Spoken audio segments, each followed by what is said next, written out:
The Lakers and LeBron aren't even playing right now, but here we are talking about him instead of the NBA Finals. Shouldn't LeBron be reading the first few pages of a book or something? Shamsharania just tweeted, Kyrie Irving has reached out to Lakers star LeBron James in attempts to see if he would come to Dallas.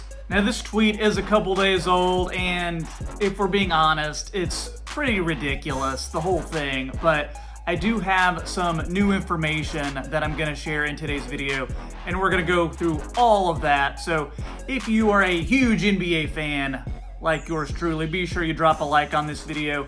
Show some love by subscribing to the channel as well. I would really appreciate your support. So let's get into today's video. So yeah, I know you've heard the rumors by now how LeBron and Kyrie want to join forces yet again, but this time in Dallas, playing for the Mavericks and playing with Luka. And just forget how that's supposed to make LeBron's other Lakers teammates feel. It's like, hey, screw you guys. Because of you bums, I lost in 4 games to the Nuggets. So, hey, peace out. I'm going to Dallas. See ya. Have a nice life. And then you got poor Bronny sitting at home. Hey, Dad, I just committed to USC. I thought we were all going to stay together in California. I thought that the Lakers were eventually going to draft me. What happened to all that? Oh, well, sorry, son. I'm going to go play for the Mavericks now and go join forces with one of the biggest team killers in NBA history and the guy who demanded a trade in 2017 so he wouldn't have to play with me in Cleveland. Hope that's okay. Are there any good universities in Dallas that Bronny James can play for? Does anybody have a roster spot? Hey, yeah, this is the athletic director at the University of Texas at Arlington. Is Bronny there? Hey, Bronny, you are in luck. We would love to offer you a role as a walk-on, and we are gonna dominate the WAC this coming season. What do you say? I saw one video from an NBA YouTuber who has way more subs than me, and he actually did a fake trade that sends LeBron to Dallas. His trade was Davis Bertans, Tim Hardaway Jr., Josh Green, and Jaden Hardy. Now, I like Hardy, but the rest of those guys I think are pretty meh. I mean, Josh Green to me is always just going to be the guy who was drafted above Desmond Bane. Hardaway and Bertans are just in the trade to make the salaries work. But then it got me thinking. So LeBron, Kyrie, and Luka all together in Dallas probably isn't going to work. But then it came to me like a punch in the face or a kick in the family jewels. What about Draymond Green? And there's been lots of talk about how Draymond Green is a big fan of LeBron, would love to play with him. I even read a story a couple months back about how he asked Steve Kerr if he could go to Los Angeles to attend the Laker game where LeBron broke Kareem's scoring record. And I think that's kind of funny, just seeing, I just imagine seeing Draymond Green in the stands wearing his LeBron Lakers jersey and like wiping away the tears at the big moment of when he scores the points and breaks the record. But what if we did expand this trade to include the Warriors and Draymond Green? So what if we send Draymond to Dallas along with LeBron, and then the Mavericks send Reggie Bullock and Warrior great JaVale McGee to the Warriors? So in this new trade, Dallas would also send their 2023 lottery pick, which is number 10, to the Lakers, and their 2026 pick to the Warriors. So the new lineups would look something like this. So check this out. For Dallas, you're going to have Luka and Kyrie in the backcourt. Then you would have LeBron, Draymond Green, and Maxi Kleber. He's the lone guy off the Mavericks who hasn't been traded in this scenario. They'd be the starters, but they would literally have no bench. So this seems unworkable to me, but maybe you'd be able to fill out the rest of the roster with guys who just want a ring, or undrafted free agents, or guys on minimum contracts. But the whole thing seems a little crazy to me.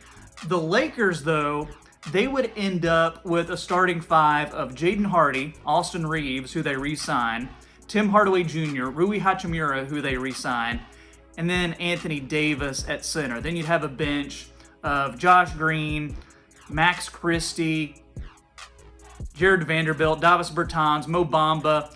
But I'm really intrigued by the number 10 pick they would get from Dallas and the number 17 pick that is their own pick in this upcoming draft. So this team doesn't look awful to me, especially when you factor in those picks. Because I think with those picks, you could get shooters like Grady Dick or Jordan Hawkins. You could get big men like Derek Lively or Leonard Miller. You could even go for like a real swing for the fences kind of player and get Bilal Coulibaly. But as this new team would stand, you have shooting, you have some defense, and then LA is always a big free agency destination, so I don't think you would have any trouble signing guys to come and play for you.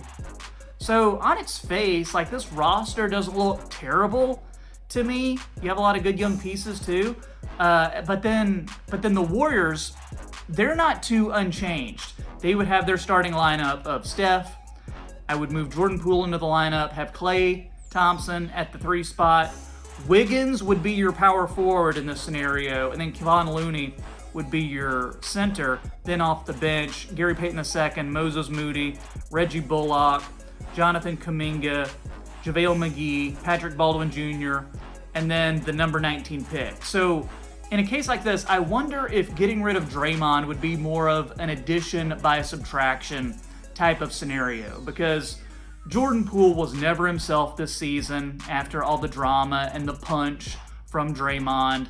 I think there was just a lot of internal fighting, and who knows how much of that was caused by Draymond, but we do know that Draymond is a very emotional player.